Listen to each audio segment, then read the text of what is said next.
எல்லாருக்கும் வணக்கம். இன்றைக்கி நம்ம சேனலில் ஒரு பேய் கதை தான் நம்ம பார்க்க போகிறோம். ஒரு ஊரில் ஒரு பாட்டியும் பேரனும் இருக்காங்க. அவங்க எங்கே வாழ்கிறாங்கன்னா, ஊர் பகுதியில் வாழலை, அவங்க ஒரு காட்டுக்குள்ளே வாழ்கிறாங்க. அந்த காட்டுக்குள்ளே இவங்களோட வீடு மட்டும்தான் இருக்குது. அது அடர்ந்த காடாகவும் இருக்குது.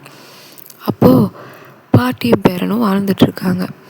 பேரன் என்ன பண்ணுறான், பள்ளிக்கூடத்துக்கு மட்டும் ஊருக்குள்ளே போயிட்டு சாயந்தரம் ஆனால் வீடு திரும்பிடுவான்.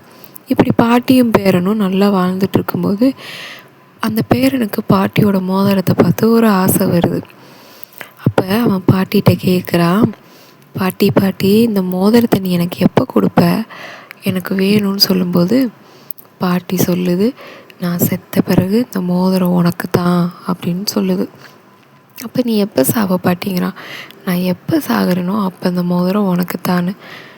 பேரன் ரொம்ப நாளாக வெயிட் பண்ணிகிட்டே இருக்கேன், நம்ம பாட்டி எப்போ சாகும், நமக்கு அந்த மோதிரம் எப்போ கிடைக்கும்னு.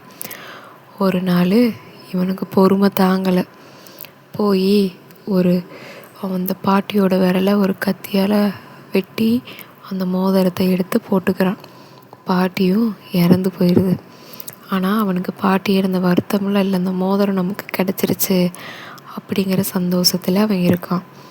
இப்போ பேரன் மட்டும்தான் அந்த காட்டுக்குள்ளே இருக்க வீட்டில் தனியாக வாழ்ந்துட்டுருக்கான். அப்போது ஒரு நாள் நைட்டு நல்ல மழை பெய்யுது. நல்ல காற்றோடு ஜோராக மழை பெஞ்சிட்ருக்கு.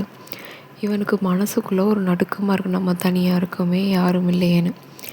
அந்த டைமில் டப் டப்னு கதவு அடிக்குது. யாருன்னு பயந்தாலும் வெளி காமிச்சிக்காமல் போய் யாருன்னு மெதுவாக கதவை திறந்து பார்க்குறான். அப்போது அங்கே ஒரு பாட்டி நிற்கிறாங்க. அந்த பாட்டியை பார்த்தோன்னே இவனுக்கு யார் இவங்க அப்படின்னு ஒன்றுமே புரியலை.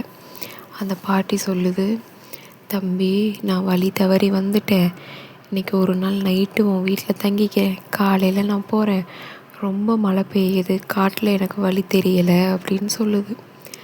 சரி வாங்க பாட்டி அப்படின்னு கூப்பிட்டு போய் உள்ளே உட்கார வைக்கிறான். அப்போது எனக்கு தாகமாக இருக்குது, கொஞ்சம் தண்ணி கொடுக்குறியா தம்பின்னு பாட்டி கேட்குது. அப்போ என்ன பண்ணுறான், போய் தண்ணி மோந்துட்டு வந்து கொடுக்குறான். பாட்டி வாங்குது. வாங்கி குடிக்கும்போது பார்க்குறான், இவனுக்கு ஒரு அதிர்ச்சி. என்னென்னா அந்த பாட்டியோட கையில் மோதிர விரல் இல்லை. அப்போ அவன் கேட்குறான், பாட்டி உங்களோட மோதிர விரல் இருக்குல்ல, அந்த விரல் எங்கன்னு கேட்கும்.